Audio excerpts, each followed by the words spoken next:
Bismillahirrahmanirrahim. Assalamualaikum warahmatullahi wabarakatuh. Innal hamdalillah wassalatu wassalamu ala Rasulillah Sayyidina Muhammad ibni Abdillah wa ala alihi wa ashabihi wa mawalah. La haula wa la quwata illa billah. Amma ba'du. Kata syukur alhamdulillahirabbil alamin. Semoga tetap terpanjatkan kepada Allah Subhanahu wa Ta'ala yang sudah memberikan kesempatan kepada kita semua, sehingga pada kesempatan hari ini kita masih bisa berjumpa dengan bulan Ramadan yang penuh berkah ini. Allahumma sholli ala Sayyidina Muhammad wa ala ali Sayyidina Muhammad. Semoga tetap tercurahkan kepada baginda kita Nabi besar Muhammad Sallallahu Alaihi Wasallam yang sudah memimpin umatnya dari zaman kegelapan menuju zaman terang benderang.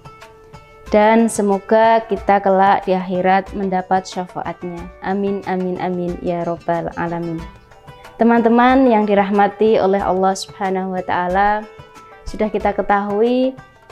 Sekarang kita masih berada di bulan suci Ramadan ini. Ya, meskipun tinggal beberapa hari lagi ya kita akan berjumpa dengan Hari Raya Idul Fitri. Maka dari itu mari kita gunakan kesempatan yang masih ada ini dengan sebaik-baiknya. Kesempatan apa saja itu? Kesempatan untuk memperbaiki diri kita, kesempatan untuk meningkatkan kualitas ibadah kita, dan kesempatan membangun komitmen untuk terus beribadah. Teman-teman yang dirahmati oleh Allah Subhanahu wa Ta'ala, untuk mencapai sebuah tujuan yaitu ibadah, maka perlu kita membuat sebuah rencana ibadah. Apakah penting kita membuat sebuah rencana ibadah? Ya, sangat penting sekali ya teman-teman ya. Apalagi kita sebagai manusia memang diciptakan oleh Allah untuk beribadah.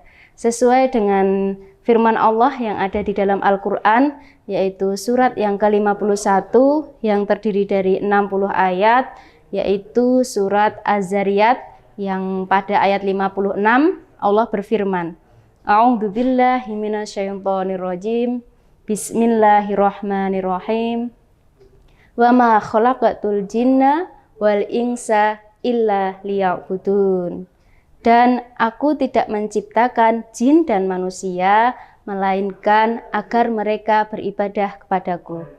Nah, teman-teman, dari ayat ini sudah jelas sekali kita sebagai manusia memang diciptakan agar selalu beribadah kepada Allah.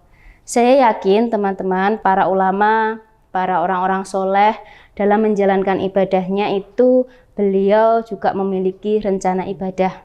Kapan beliau membaca Al-Quran, terus kapan beliau berzikir kepada Allah, dan kapan beliau mengamalkan ilmu-ilmu yang beliau dapat atau beliau kuasai.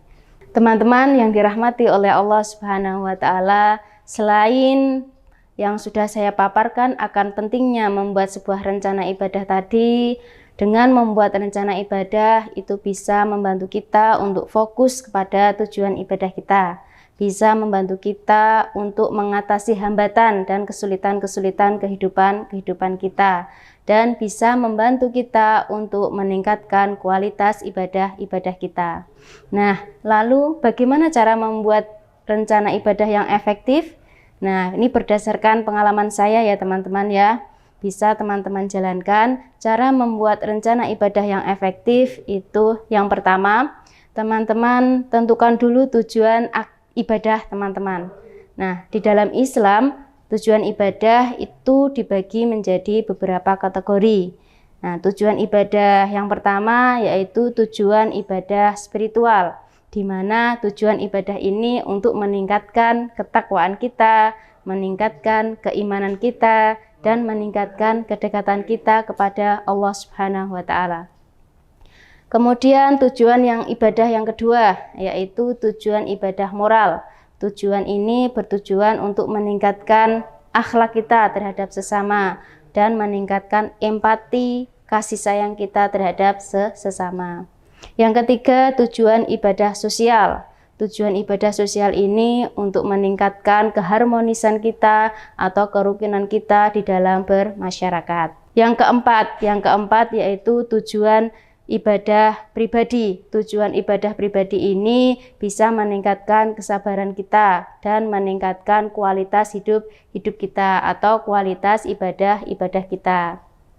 Nah, itu teman-teman, yang pertama tentukan dulu tujuan ibadah kita. Yang kedua, mengidentifikasi aktivitas ibadah yang kita inginkan, seperti sholat, membaca Al-Quran, berzikir, dan lain sebagainya. Yang ketiga, buatlah jadwal terstruktur. Ya, jadwal terstruktur itu sifatnya jelas.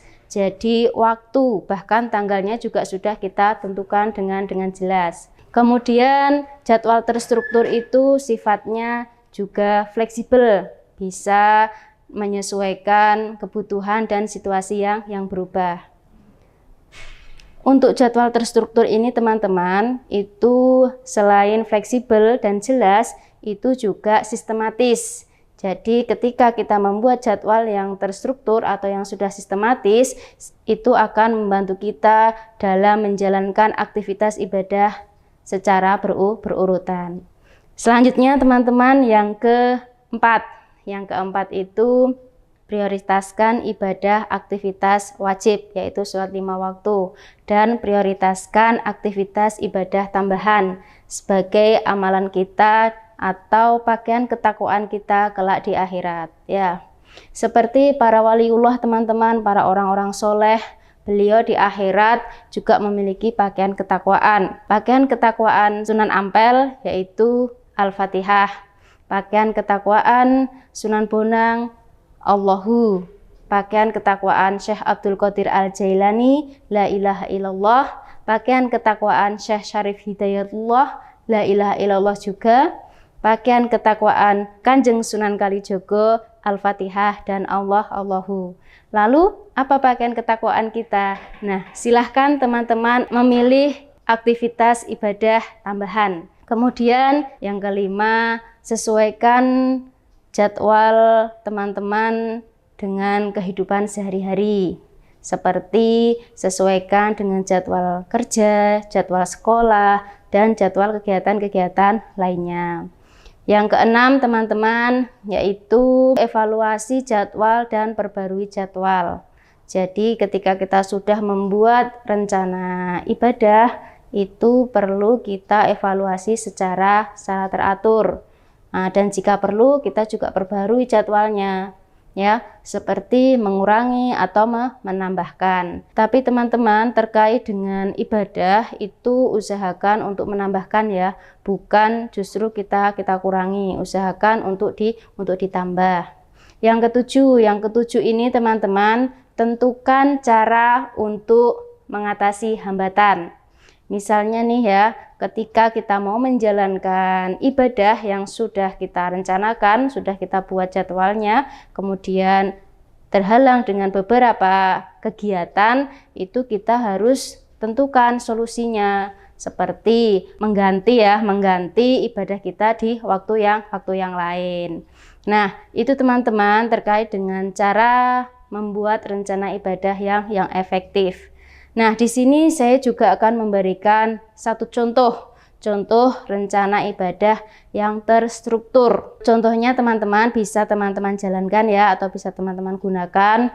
Misalnya nih, jam 3 kita bangun, sholat tahajud, membaca Al-Quran atau berzikir. Ya, berzikir sesuai yang kita pilih atau yang kita inginkan. Kemudian jam 4.30, setengah 5 itu kita bisa menjalankan sholat subuh dan membaca Al-Quran. Membaca Al-Quran boleh membaca dengan surat-surat pilihan, ya, misalnya seperti Ar-Rahman dan sebagainya. Kemudian jam 5 itu seperti aktivitas seperti biasa ya. Jam 7 kita berangkat kerja. Nah, di sela-sela kerja itu teman-teman itu bisa teman-teman selipkan atau teman-teman iringi dengan aktivitas tambahan.